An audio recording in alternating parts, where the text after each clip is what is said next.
Welcome to the Influence Lab and Influence Women webinar tonight on what you need to know to publish a book and the best way of doing that to stand out. Yes, it's so exciting to have all of you here. I want to especially welcome our Influence Women Atlanta group who's joining us tonight. I know you're having a party there in Atlanta watching this webinar tonight. So welcome. We're so excited to have you with us. And to all of you who are joining, many of you, some of you from around the world, from our global locations.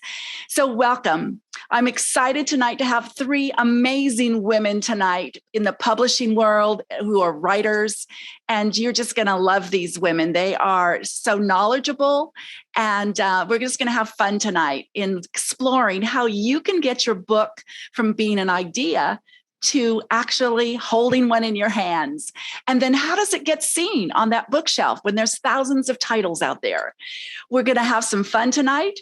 Before we do, I want to thank our sponsors and our donors who are making this webinar possible. If you want to sponsor this webinar in the future, let us know. We'd love to hear from you, and we'd love to shout out about who you are. And you can do that at info@influencewomen.org. And then also, I would love for you to remind you that if this is your first time with us and you haven't signed up for the Influence Lab Journal, it's a weekly free journal that's full of great blogs. It has interviews, an INNER, a VIEW, an interview with a leading professional in the world today in media, entertainment, arts, and leadership. And what we're here today is because we know that you have an idea for a book. We know you have an idea, but how do you get that from an idea to being written down? How do you get it published? And then how do you get cut through on those bookshelves? Again, we have three amazing women with us. Carolyn McCready, editor of Zondervan and HarperCollins books. Hope Lyda, writer and writer's coach. Jane Kirkpatrick, New York Times bestselling author. She's written over 40 books of her own and is the winner of the Will Rogers Gold and Silver Medallion Awards. They're all here tonight to give us insights. But before that, I want to first introduce you to Jean Kristen. Jean will be hosting for tonight. She's been intimate with these women for many years. Jean loves a good story.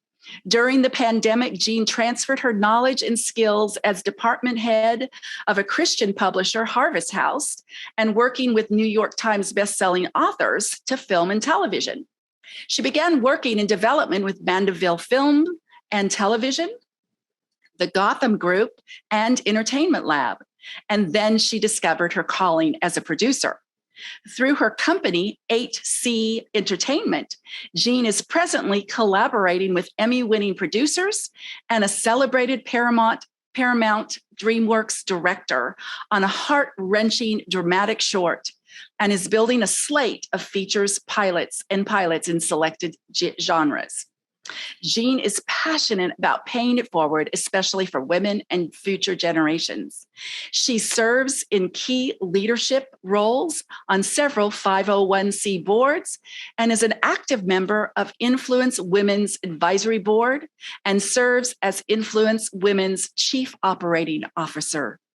Jean is thrilled to be part of an organization dedicated to inspiring and empowering women at the intersection of faith and entertainment. So tonight, will you welcome with me Jean Kristen to the screen? And Jean, it's so exciting to have you here with us tonight. Thank you for organizing these great women with us tonight and for all that you did to bring them on board. Will you take it from here? I'm handing you the baton and you can introduce these three great women. Thank you so much, Kathleen. I am so excited to be here. I am so excited for you all to meet Jane, Hope, and Carolyn. They have become dear friends when they were colleagues and authors, and now they're dear friends. And Kathleen has introduced them briefly. So we have a lot to cover in a very short amount of time. This will give you a taste of publishing from the ideation up to through considering different types of publishing options. So let me first introduce Hope Lyda. Hope Lyda is an author. She's a writing coach and companion. She's a spiritual director and senior development editor at Harvest House. She's worked in the faith-based publishing for more than 25 years and has accompanied more than 120 writers. Faith is also an accomplished writer herself. She has published over 35 books with a combined sales of 1.5 million copies. So it's an honor for her to help writers shape their messages with engaging structure, tone, and pace. I've worked with Hope personally. She is a brilliant writer herself, like I said, and so intuitive and passion-driven. She's really great at pulling out the core message that an author has. And then next up, so welcome, Hope. I'm glad you're here. There she is. Hi, Hope. Hi there. Hi. Good to be here. And next, I'm also thrilled and honored to introduce Jane Kirkpatrick. Jane, I've worked with Jane also developing some book projects in the past, and now I have optioned 2 of her books to produce into film. One of the great things about Jane is her research ability in terms of looking into biographies and spinning them into a beautiful story. Jane is an award-winning New York Times bestselling author, the Will Rogers Gold and Silver Medallion winner, the Willow Awards, all sorts of awards that Jane is so accomplished, and we're so blessed that she's with us today.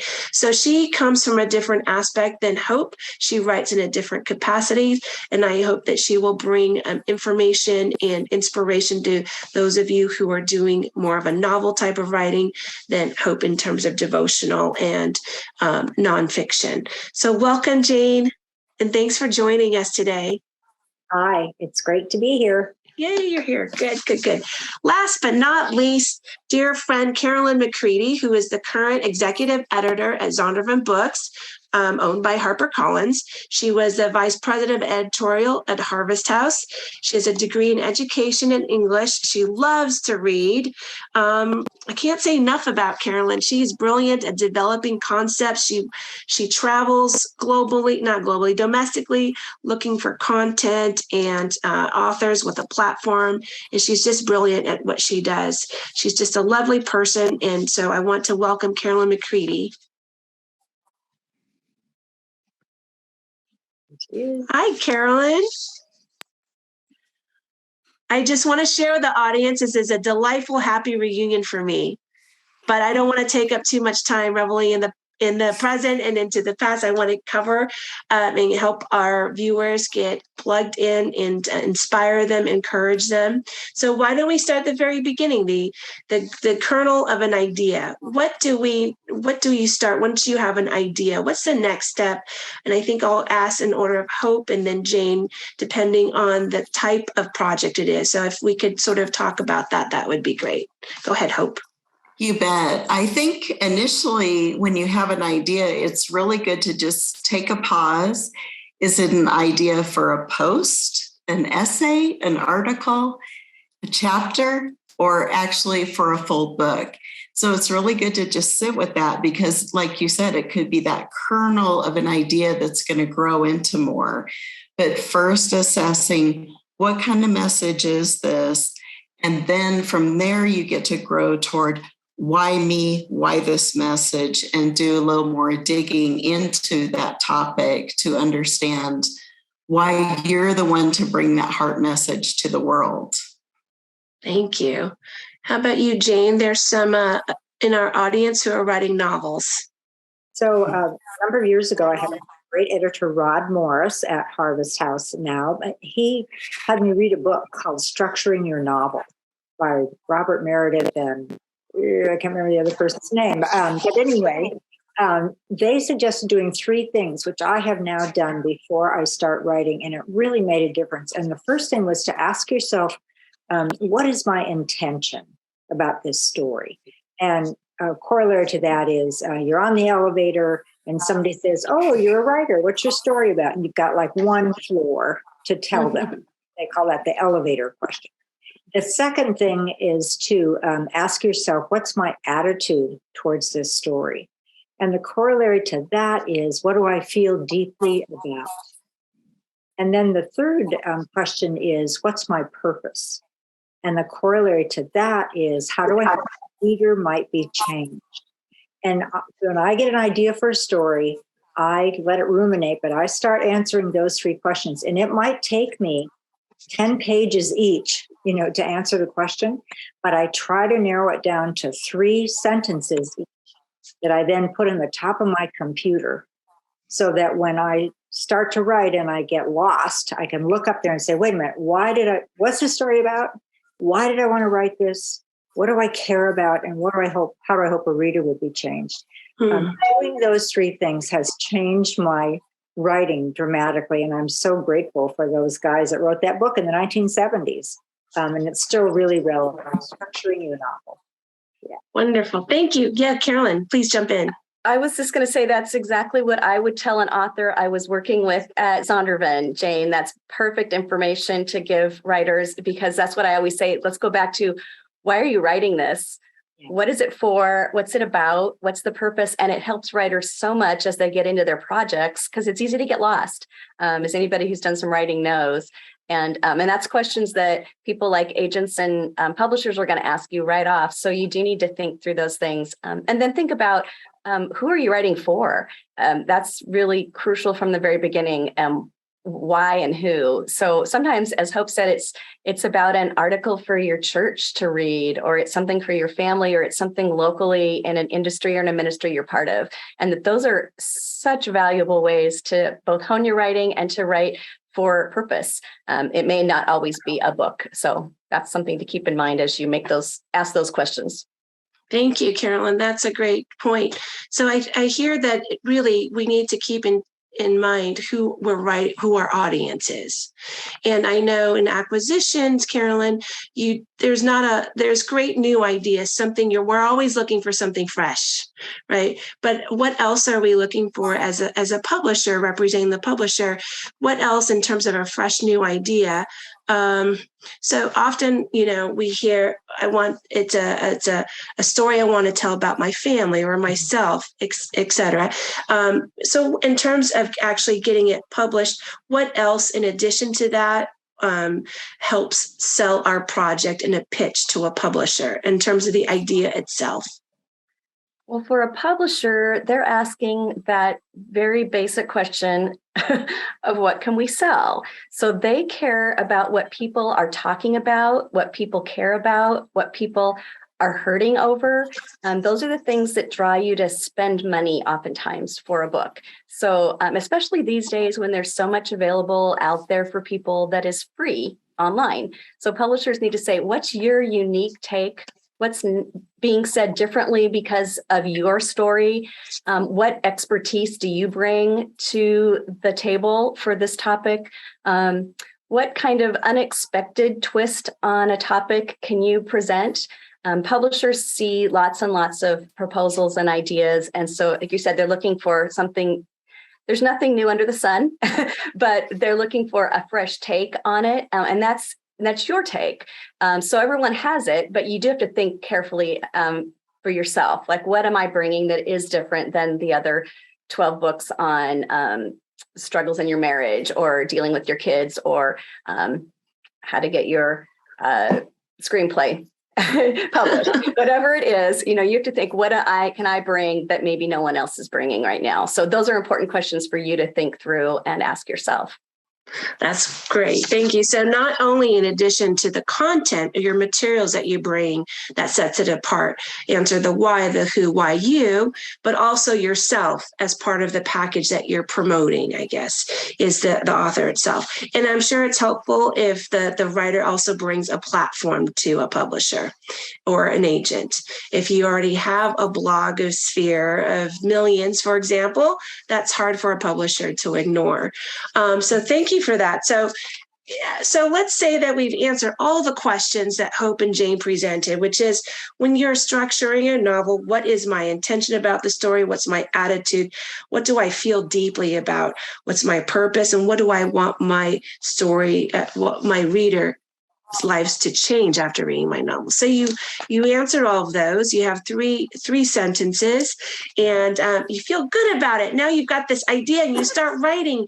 And the writing process it can be long, no? And so I want to ask Hope and Jane, how, some inspiration, encouragement you can give to our writers, and also maybe some general guidelines, because I'm a journal writer.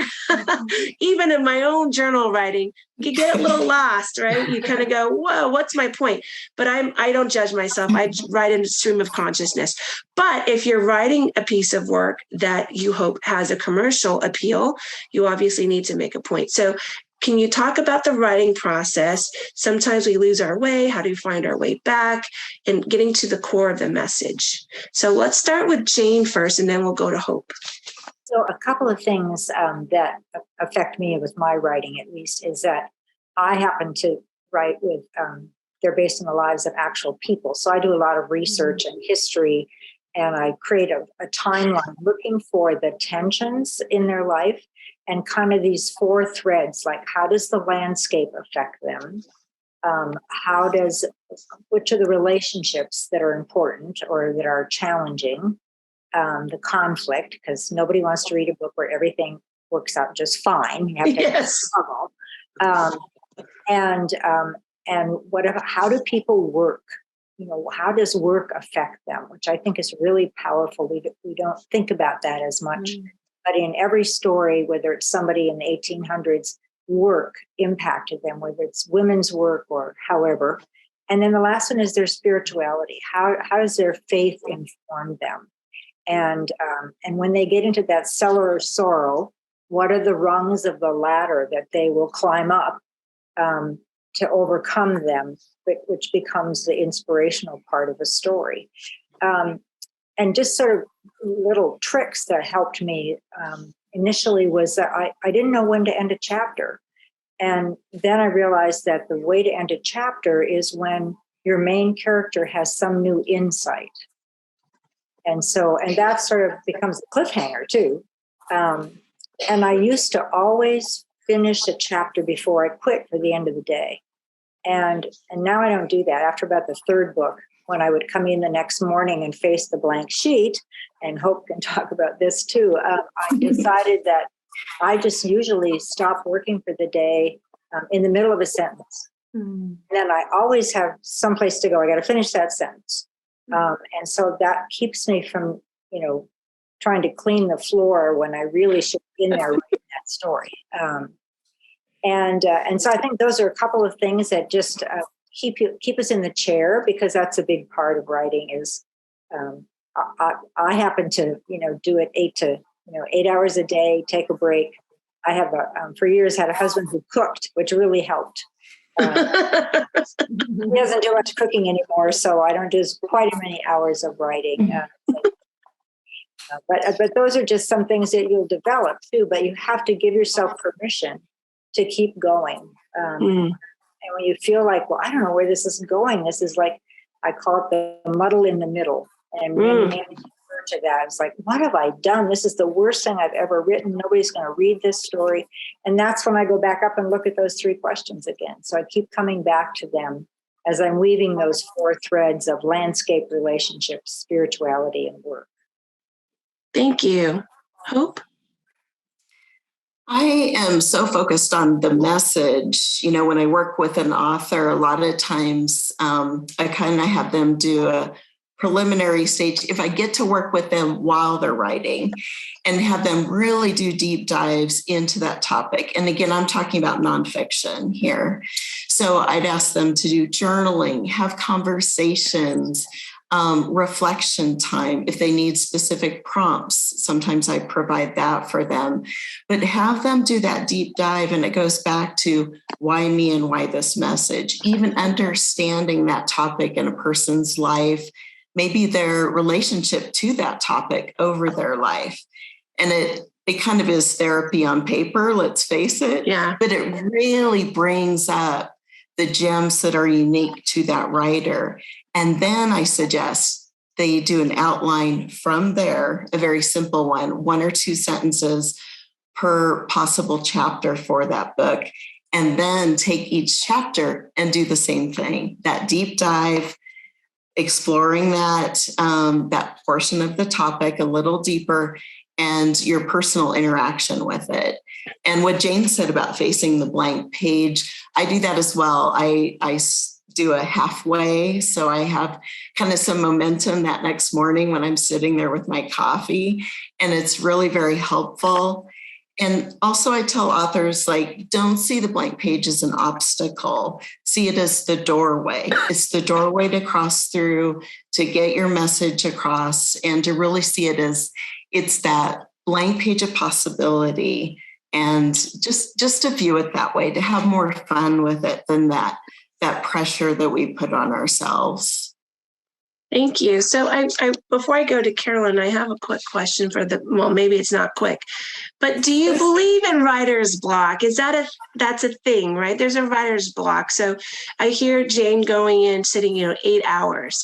So you've got nothing coming out. Do you just type gobbledygook to get it going again? Where do you find inspiration again? I just start writing saying, I do not know what to say. Okay. This day of my life. And then I start asking myself questions. What are you avoiding? What part of the story are you having trouble with because you don't want to maybe go into that deep dive that Hope's talking about? And those questions that I ask myself, but I ask it on the page, because you can delete that later. It's okay. It's not going to be part of the book, but it is part of the motivation. It's a part of looking at yourself, because I think writing really is therapy. That's my other life as a therapist. For many years, that writing is one of the most powerful ways of discovering who we are in the process of telling a story. Often I would think, oh, this story is about this woman, and that's why I'm writing it. But when I'd finish, I would realize, oh, that's what that story was trying to tell me. Mm-hmm. I think if we can give ourselves permission to have this gift of joy in a story, and not let ourselves get distracted by other things, because this is a gift to have a story that won't let you go. Mm-hmm. Find yourself within that. Oh, I have a dog. Just a minute. Okay, thank you, Jane. Well, this is a perfect segue to Hope. Hope, I agree. I feel like a lot of the writing is for ourselves. So as a companion writer and coach, when you're reading it content, what filters do you use to say, I think this is personal, that's great, but I think this is a message out of that? Are there certain guidelines you can give our viewers, our attendees, in terms of maybe some filters they can use as they're in their writing? And, because things come out as we write. And so part of it is basically peeling away the dross and going, okay, this is the gold, this is the silver. So can you speak to that a little bit?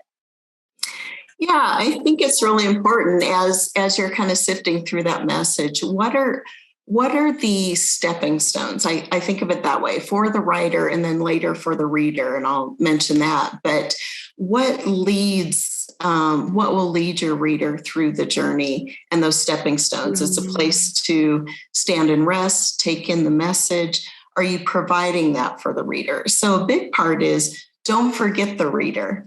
Don't forget to invite them into the experience, and do have that filter on, put on that cap now and then, so you're not lost in the message so much that you're forgetting who that person is and what their journey may be through your content. And I think that's really important to do. And that gives the reader the stepping stones later as well, when they're invited into it. And that happens through structure, tone, possibly special features. Maybe you even have something interactive if it's a nonfiction book, but really allowing for that, those moments. So it's a complete experience for that end reader. Thank you, Hope. So, Carolyn, I'm going to bring you in and ask about your role as executive editor and you pitching to the publishing committee.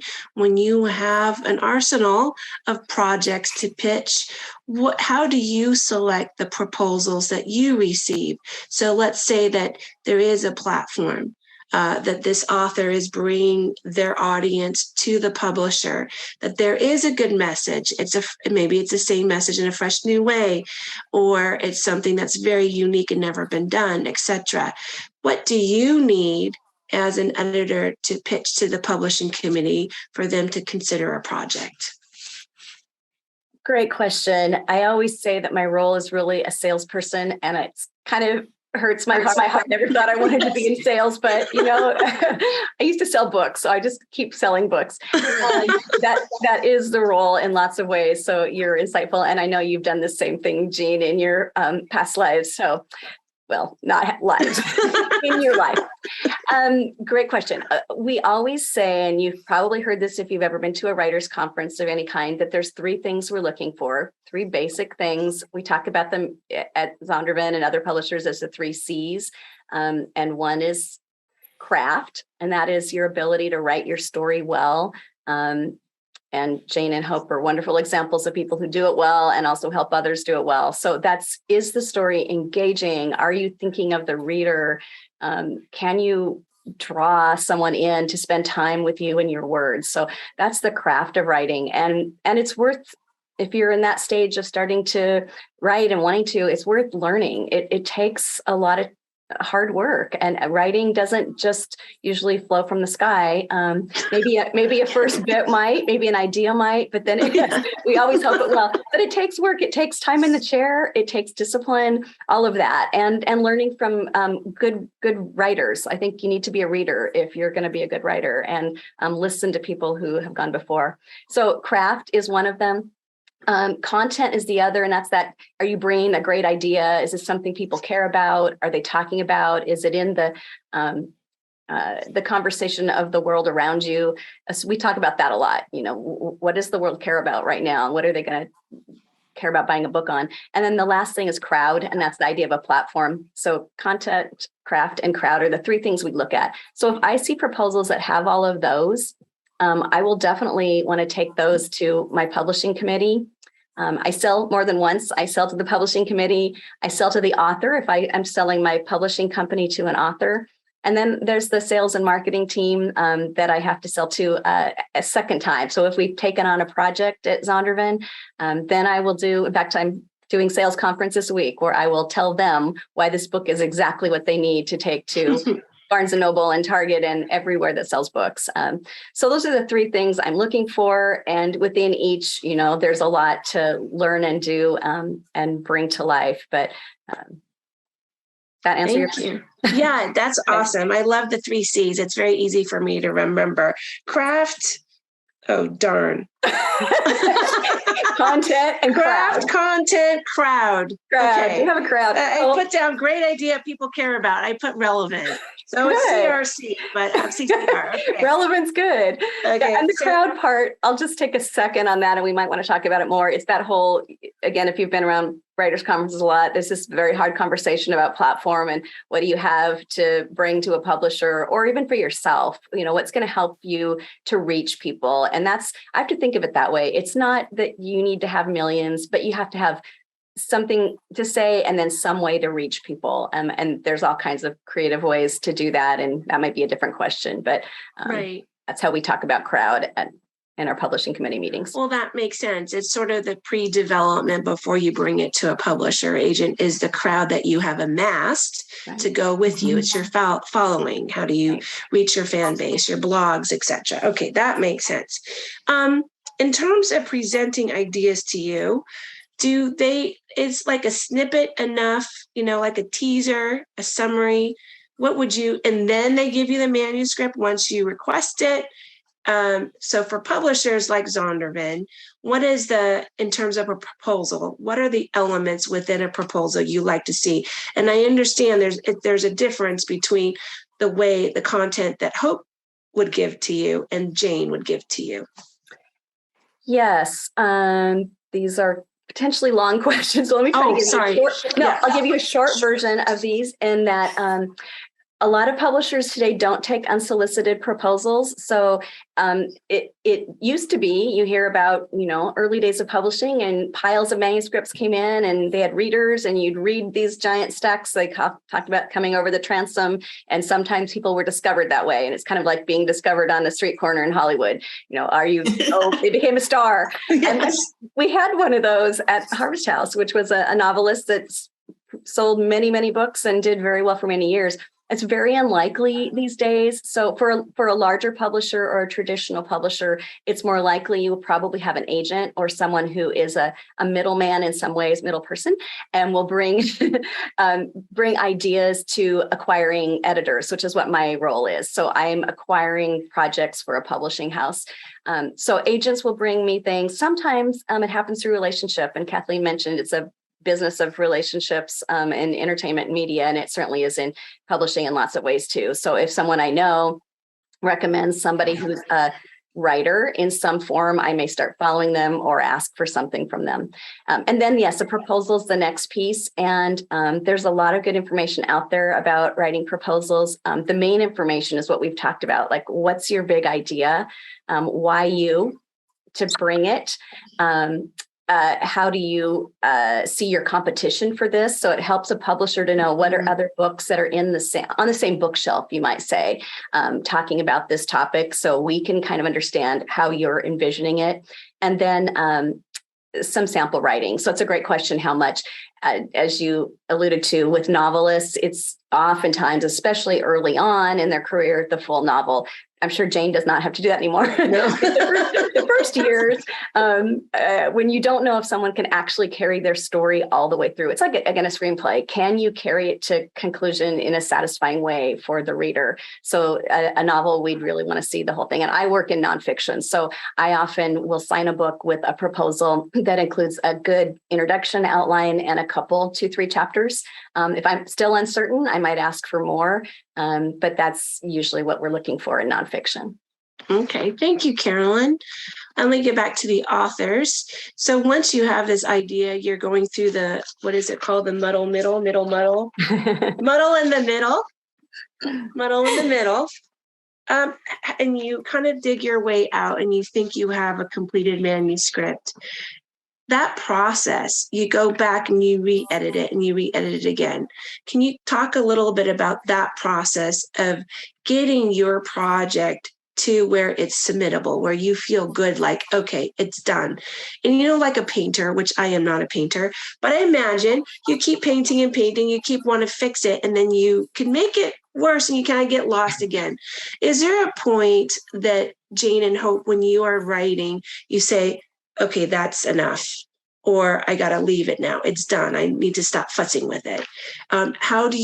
What I guess I would say is, what's your plumb line? What guides you to say, this is the story, I'm done. The development of this character is done, or this is all I have to say about this subject in the devotional. So whose turn is it? Should I start with Hope? First.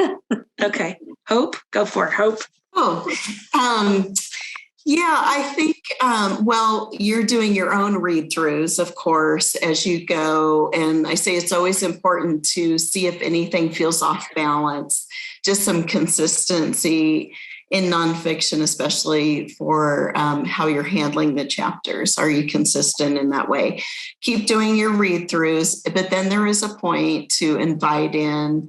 I kind of like having a gentle reader, someone who's reading it for that first impression. Maybe they haven't been a part of my conversations throughout the process, but that gentle reader, just what is their impression as they read it with fresh eyes? And that's very important.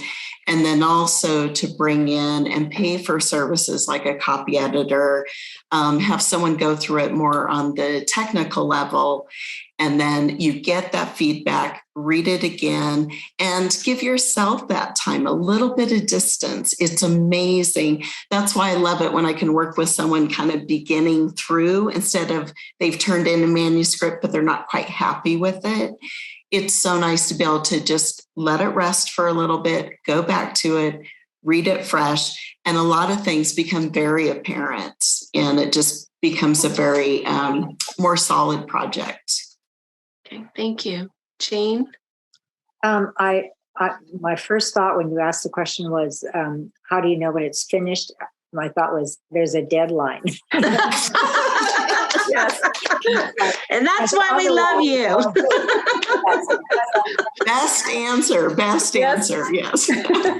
Make the publisher happy. And I think it's, it's valuable if you don't have a publisher to create your own deadline and to basically say, this I'm going to finish this book by X, or I'm going to pay for that editorial service by December 15th. And so have those kinds of deadlines, because I do think deadlines are very inspirational. And once I've had a publisher, the gift has been that they have wonderful editors and learn how to accept editorial direction, because they always make a manuscript better. Always. Never have I wished I didn't have an editor look at the manuscript or work with me. But there is that time you finish it, as Hope said, and then you let it sit for a while, and then you come back and have, in some ways, a different, you're writing with a creative sort of mind. But when you go back to look at it in terms of editing, you're using a different kind of perspective. You're looking at structure, and you're looking at grammar and all kinds of things like that. And it's always really good to have a buddy. I mean, somebody that you are willing to trust. And often those are people that you pay. And it's worth that. So that's what I would say, that you have these times when you wonder if it's really done. And I think I'm always editing till they tell me I can't. And you're very talented, which I'm very grateful. And I try to be careful of those last read through. But that's when I get my obsessiveness kicks in. And I think, is there another way I could have, another word, every verb, is that the best verb? And so, you can just obsess to the point of making yourself not willing to say it's as good. I mean, I love this sort of sense I came to, is that the word perfect does not mean complete. It means complete. It doesn't mean without error. And we often think, I can't submit it, or I'm not done because it's not perfect. It'll never be perfect, but it is complete. And trust that you're not alone in the writing. I love that. Thank you so much. That's really good. I'm going to take a quick step back before we get to Carolyn, and to wrap this up in terms of publishing, printing alternatives. So let me take a step back real quick. Hope and Jane, do you ever get bored with your own materials that you're writing? Do you oh my gosh, I can't write about this person or about this topic anymore? What do you do about that? Do you drop it, come back to it, let it go? All of the above. I'll start with Jane. Are you ready, Jane, or should I go with Hope first? No, I'm thinking. Okay. I remember the first time I heard someone say that writing is a lonely process. And I remember thinking, oh no, I never feel less alone than when I'm writing. Because I have all these characters, I have all these things going on. It's the most engaging thing I do. And I almost feel guilty sometimes that I have the privilege of getting up at 5 a.m. and working for 2 hours without interruption. And so I have to say I've not been bored. There are certain characters that I find I don't like as much, or that I started out thinking, oh, this is going to be a wonderful little romantic story. And then as I did the research, find out, oh no, this is not at all. And then I have to rethink, okay, what's my purpose again in telling this story? And what do I feel deeply about? But it's one of the most enriching experiences that I've ever had. And, I had other professions before I started writing full time. So I'm just so grateful that I didn't miss this. Boredom. No. Okay, that's good. I mean, I can always go read a good book if I've like. There you go. You could probably read one of your books. Okay, thank you. I reward myself, like the days that I'm slogging through because it's harder to work on. Yeah.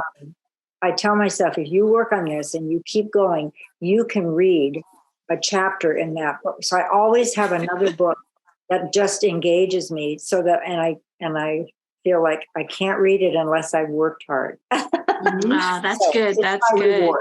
It's my reward. Yeah. Thank you, Jane. So I'm going to jump to Hope and then Carolyn. So go ahead, Hope. Yeah, I think a lot of times it's not the topic that's tired, but your mind that gets tired. So I encourage, we talk about praying without ceasing. And I actually believe you can have those days where you're writing nonstop, but you don't have to be at the computer. You don't have to have a pen, but go for a walk, write in your head, or bring note cards with you and jot down ideas and just get fresh perspective. But there's a lot of ways to be writing that's not sitting right at your laptop. And I do think people need that. You get a fresh perspective. It's amazing kind of the things that rise up and that God brings to you, or synchronicity. Maybe it's a conversation with somebody, but it refreshes your spirit and mind in relation to that topic. And just step away and be out, and chances are those ideas are going to be churning again. Thank you, Hope. Well, thank you. Okay, Carolyn, in the last few minutes that we have, so now, for example, I have a finished manuscript I want to give to you, but I don't have an agent, and maybe I don't have a publisher, maybe I do. Can you talk about the different publishing options for someone that's starting out, that maybe has a platform, but doesn't have an agent and not a publisher yet? Yes, there are a lot of options these days. Publishing is much more flexible. There are a lot of opportunities that I think there didn't used to be in publishing. We all see that because in some ways there's publishing all around us with social media, and some of it's actually pretty lengthy and some of it's actually really good. But that gets people started, and it also makes people think, I can just do this on my own, which has really grown the world of self-publishing and a hybrid publishing model. So, okay, a couple directions I could go. If you have a manuscript and you feel like it's something you'd like to see published, you have to kind of figure out in what way. Like, is it published for my family because it's our legacy story and I want our 100 copies for my family? Or is it for, again, my church or my town? Or do you feel like it really is for a wider audience? And you may have to be tough on yourself as you ask those questions, but that can help you decide where to go next. If you feel like you want to work with a traditional publisher, which is the publishers you have heard about and buy the books in Barnes & Noble, whoever, it would probably be smart to get an agent. And I would recommend doing things like looking at the local writers' conferences in your town or city. There are good ones all over the country. Oftentimes, agents and editors will visit. There are also good online sources now, like Hope Writers, I would really recommend, Write for Your Life. Those are two that you can do online training with them. Courses and meet other writers and get some help. So those things could move you towards getting an agent, which is a very helpful step towards working with a traditional publisher. The difference between a traditional publisher and a self-publishing or hybrid is the financial piece of it. Usually, if it's a traditional publisher, they're going to pay you something for it. You will not be paying to get it published. You may spend time and money on some marketing for yourself, but to get the book edited and printed and the cover made and all of that, that will be the cost of the publisher. And they will also make sure hopefully it gets out in the world to some extent. A hybrid publisher, you will be involved with it, but that publisher will also provide some services for you, and you will pay for those, like editing and marketing. And self-publishing, you will pay to get the book printed. You will also pay for the services of editors, and that can be helpful even all along the way, even if you are working with a publisher. You may very well hire someone early on, as Jane was mentioning, people to read and to help you. And I would say, again, sometimes you want a book because you're out there speaking about a topic and you would love to have a book to send people home with after you talk about your story or a topic that you're known for. And self-publishing can be excellent for that. It enables you to have a book in your hands. You can build an audience with that, and you can actually make more money on those books than you do per book when you work with a traditional publisher. I say that also saying it's going to be challenging to get out and sell it unless you're doing it yourself, unless you're out there on the road or on lots of podcasts or something speaking about it. So again, it's kind of complex, but I feel like there's lots of opportunities these days. And I would recommend looking for people around you to be your support system, writers groups, writers conferences, people you can be in relationship with that can help you navigate some of these questions. Okay. Well, thank you guys so much. Like I said, we had short period of time. This was your taste of publishing. I'm going to invite Kathleen back in to see what kind of questions you would like we've received for our guests. Oh, wow, Jean. What a great webinar. And thank you, Carolyn, Jane, and Hope for an amazing webinar and for your wisdom tonight. We have had an amazing time here in the chat room with so many of our listeners sending in questions tonight. I don't think we have time enough to go through all of them. So I'm just going to hit just a couple of them. And those of you who sent in a question, I'm hoping that these ladies will then bless us in being able to answer some of these additional questions that were not answered tonight, and that you can find those at the Influence Lab journal coming up. So check out that journal coming up with those answers in, and if you didn't get your question answered tonight.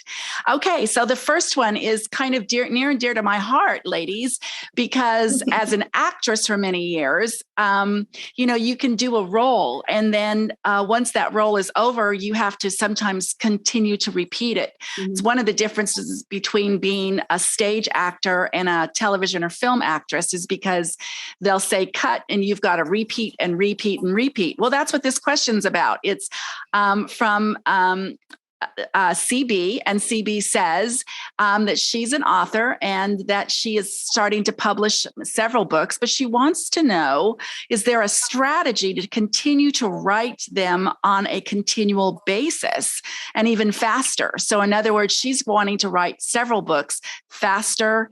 And is there a strategy on writing repeat ones over and over again? So I don't know which one of you would like to pop in. Maybe Hope, you're laughing. Maybe you should start. Well, I'm not sure if I fully understand, but I do think, because I do have a mind like this where I will think of a concept and then think of a series as well. And so it could be, as you're doing that development and kind of digging deep with the message, you might realize you have more than a book there, and that might be a way to create a series of like books, but each would have a little different bent perhaps. And so that might be a way to do it as you're gathering and doing that first research into a topic. It might give you that potential, and then you could have outlines for 3 books instead of 1 by the end of it. Great. Thank you for that. Okay, here's a little bit of a complicated one. I'm interested in learning more about trademark, copyright, and IP protections. What do authors, publishers need to know about these? And is there an order that they need to be done in? How important are these elements in publishing? So maybe, Carolyn, you could grab that question. Publishers have to know about that. It's very important. And that's why we've got a great legal department that I go to regularly to ask my questions. Yes. And if you're publishing on your own, you may need a trademark, probably not right away, only if you publish many books under the same series title, maybe. You're getting copyright, your work is protected. So you writing it, it's protected. Copyright is not expensive. Actually, all of this is very little technical, but some of that's not very hard to do and not all that expensive, even if you're self-publishing. If you do have a publisher, they will do things like more protection for you and tracking down when there are issues of plagiarism or your work is reprinted. Nowadays, it's very difficult because oftentimes in other countries, you will find your stuff reprinted with a different title and it's your stuff. And so publishers can help with that. There also are issues of what you can, I saw someone ask a question about what you can say if you're writing your own story. What about other people's stories that interact with yours? And that's an issue. If you're going to publish, you have to be careful of telling other people's stories. And when they interact, you, as an editor, I look and say, you're going to need permission for that, and that. And so that's something to think about if you're writing something autobiographical. It may not just be you that's becoming public. It's everyone else that you're connected with. So there are a lot of legal issues, but mostly it's fairly basic and simple if you're just writing your story. Great answer. Great. Okay. So this next one is from KS, and KS, you are the winner of our chat room tonight. So if you will send me your information on where we could send your book in the chat room, your address, just send it directly to me. Then we will send you Unique, the journal, and get you started. So KS sends in this question, and I'm going to send this one over to you, Jane. How can you write about personal issues in a way that protects the details that you might not want to share? Jane, can you take that question for us? I'm thinking. Oh, okay. I think that's a pretty significant question, and I think it may go back to asking yourself, what is my purpose in writing this story? Is it to sort of discover things about myself? Because if it is, it may be a story that you write, but that no one else ever sees. And that would still be worthy work, I would say. Mm-hmm. And if it's a story that you really, let's say it has to do with sexual abuse, for example, and you want to somehow impact people who have had that experience, have had that happen to them, and you want to share your that you understand because you have had this experience yourself. I think that the way to do that, you have some options. You might tell a story as a first person. You might create a story, make it a novel, and be able, because novels, a good biography tells you what someone did and when they did it, but a novel says what is the motivation, what were they feeling, and so novels allow you to explore different things. And if you know your purpose, I think that could give you some direction about which platform, which format, which genre you're going to choose, and then you have to be willing to live with the consequences. I did. A woman asked me a number of years ago that she had written a family story, and there were some things she was unveiling, and one had to do with the alcoholism of one of the family members, and the denial of another family member of that same alcoholism. And she said, "I feel like I'm not being honest if I don't tell everything." And I said, You're not lying by not telling everything you know. And if your concern is hurting that one of those people who doesn't want to have to deal with it, then that can be the more powerful motivator for what you're going to cover. And so you don't have to tell everything that you know. It's not being dishonest to be selective about what you're telling.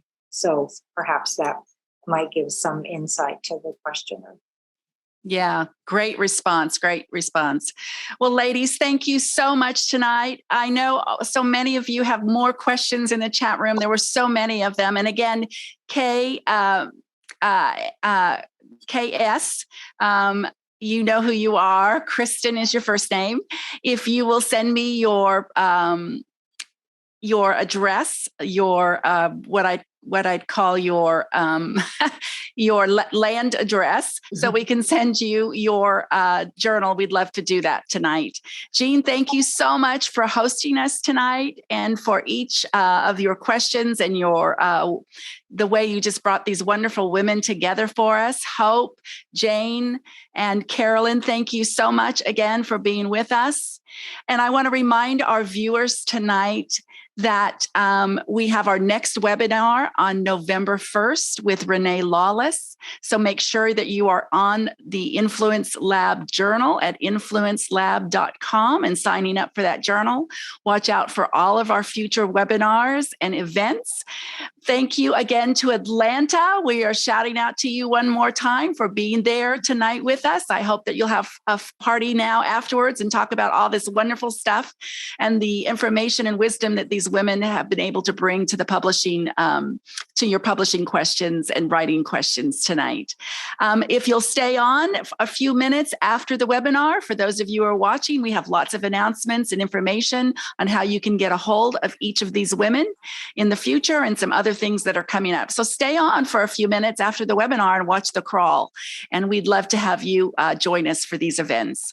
Again, thanks to all of our viewers out there, for those of you that joined us tonight, and look for us next time. Until that next time, thanks for being with us. May God be with you, and our prayers are always with you and go with you. Good night.